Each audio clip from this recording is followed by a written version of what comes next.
Şimdi bir anlatsanıza ne yani peynir yapıyorsunuz, tamam güzel. Hani peynir, herkes peynir yapıyor Türkiye'de.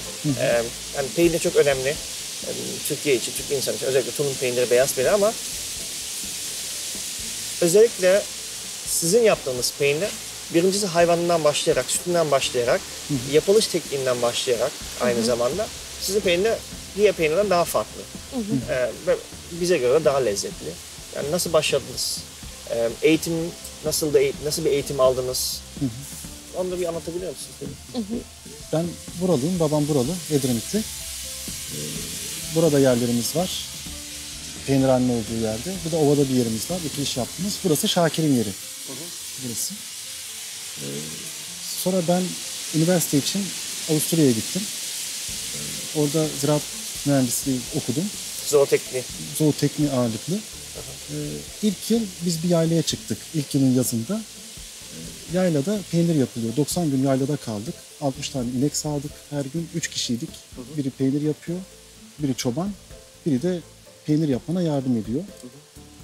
Sonra orada ilk tanışmam orada oldu peynirle.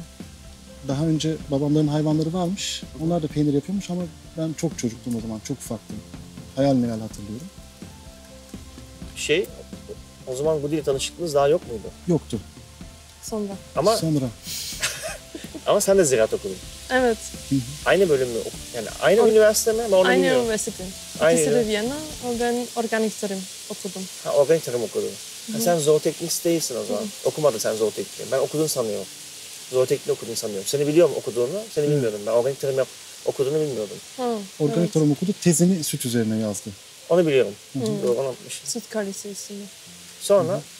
Sonra oradan tabii bir peynir aşkı falan kattım. Babamların artık hayvanları yoktu. Ama Şakir'lerin vardı burada hayvanları.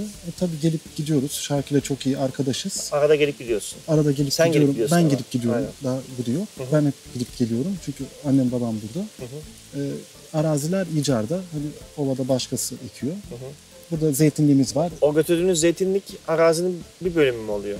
Yukarıya beni götürmüştünüz ya. Yok, orası zeytinliğimiz, sadece zeytinlik ama ovada açık arazimiz var. Ova derken neresi oluyor? Bostancı Ovası'nda. Tamam.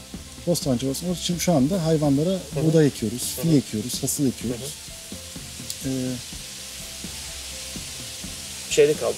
Arada gelip gidiyorum dedin. Arada gelip gidiyorum. Türkiye'ye gelip gidiyorum dedin. Arada Türkiye'ye gidip geliyorum.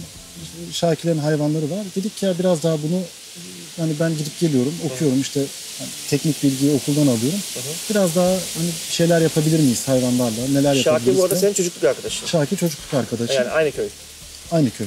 Yani aynı köy derken Şakir Hacı Hasanlardan, ben babam Edremit'ten. Edremit'ten. Biraz böyle kendi aramızda geliştirmeye başladık Şakir'le. Bu arada sen hala yoksun. Tabii Gudi hala yok. Tabii sonra bir Almanya'dan bir arkadaşımız geldi. Onunla birlikte Şakir'in burada bu büyük damı yaptık. Şu damı. Şu damı yaptık. İleridekini diyorsun. Evet, ileridekini Evet, yaptık. 8 sene önce. Ama baştan hep temel ideolojimiz dedik ki düşük girdili tarım yapacağız. Çünkü mesela ailem onun için sürdürülebilir yapamamış tarımı. Çünkü girdiler pahalanmış ama dış girdiye bağımlı. Halbuki araziler var, ekiyoruz ama hayvanlar büyükbaş. Büyükbaş hayvanı doyurmak zor. Ne kadar kuru ot da yapsalar kaliteli, ne kadar saman da yapsalar yetmiyor. Yani belirli bir hacimde yapmaları gerekiyor. Onun için onlar bırakmış. Biz de dedik küçük başı doyurmak kolay. Bir şekilde meraya çıkarabiliyorsun, dağa götürebiliyorsun. Yani küçük baş aslında buranın kültürü. Buranın kültürü. Topraktan kültürü. Büyük baş oradan aslında geliyor memleketi. Evet. Buranın doğru hayvanı küçük baş ve buranın doğru hayvanı koyun. Çünkü zeytin bölgesi olduğu için keçi çok kemiriyor. Zeytin bedenini kemiriyor. Tamam, koyun saçaklarını kemiriyor ama biz kendi zeytinliklerimizde yayıyoruz. O yüzden mi keçicilik çok fazla yok burada? Evet, keçicilik yukarıda var. Daha çok makilik alanlarda, ormanın içinde. Ama burada keçi çok ciddi zarar verdiği için, bir de sıcak geldiği için keçi için burası pek uygun değil. Peki koyun derken yani spesifik bir koyun cinsi var mı? Buraya özgü var mıydı? Biz onu aradık. Buraya özgü bir spesifik koyun bulamadık. Onun için Bandırma Koyun Üretme İstasyonu'na, çiftliğine gittik. Orada İsmail Hoca dedi ki sizin için en uygun hayvan dedi. Gökçeada'dan dedi, İmroz koyunu dedi. Çünkü aynı bölge, çok benziyor. Buranın vejetasyonuyla orası çok benzer. Dedi ki Siz o koyunu alın, hatta burada bir gen koruma projesi yaparız. Burada bu koyunları üretiriz dedi. Öyle başladık. Gittik adaya birkaç defa gittik. Oradan damızlık hayvan aldık. Dişi aldık, bir tabii seçtik. Bir 30 tane aldık. Bir daha gittik bir 40 tane aldık. Sonra gittik koç aldık oradan.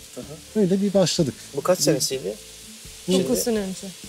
2008 mi yapıyor? Evet. 2008 gibi. Ondan sonra hep geliştirdik. Meramızı şuraya bir gölet yaptık yukarıya. Dedik ki yani temel amaç yine dışarıdan hiçbir şekilde girdi almamak. Yani yonca almamak. Gölet derken şu havuzun değil. Yok, daha yukarıda bir büyük yani Biz onu toprak. gördüm ben onu. Geçen sene görmedim. Yukarı. Yukarıda. Zeytinliğe gittiğimiz... Hemen şu damın dam. karşısında. Tamam. Ha evet. Tamam.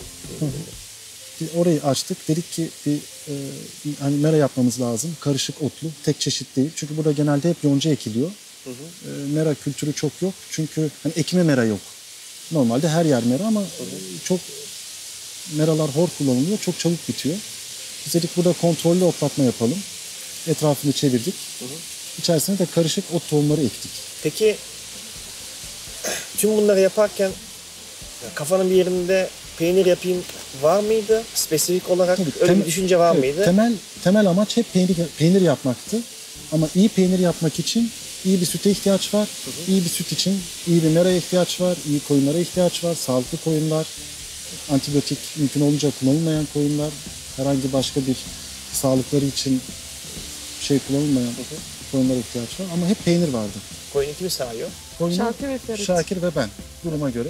Yani sabah mesela Şakir burada sağıyor, akşam ben geliyorum. Veya Şakir'in bir işi oluyor. Burada sağıyorsunuz. Burada sağıyoruz. Koyunları burada sağıyorsunuz. Burada Elle. sağıyoruz.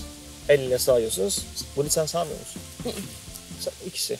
Evet. Bu da Ya, daha çok bazı. peynirhanede Çok- olduğu için. Yani çünkü hayvanların Gerçekten- içine giriliyor, toz oluyor falan. Doğru tabii. Daha Mantıklı. iyi. Ama yine ekibimiz yani Ama- herkes her işi yapabilecek şekilde. Evet. Lazım mı yapabilirim. Şimdi tamam peynir güzel de bir de o etrafındaki baharatlar, otlar. O nereden çıktı? O aslında bir arkadaşın fikir. Fransa'da çok yapıyor. Karabiber ve kuş üzümü. Sonra bu kokulu yonca biz bahçe ektik. Bu bir yonca mavi çiçek ile sadece yapraklı. Evde mi? Evet biz bahçede Bahçede. ektik. Bu haşhaş aslında taze esmerilmemiş haşhaş. Bu benim fikir. Bunun fikri güzel. Birincisi zaten bahçede yetişiyor yonca. Peynir taze, hani düz, lezzetli. Ama yonca, ben bunu bir kere daha söylemiştim. Özellikle yonca için demiştim bunu. Yonca ekstra bir aroma veriyor.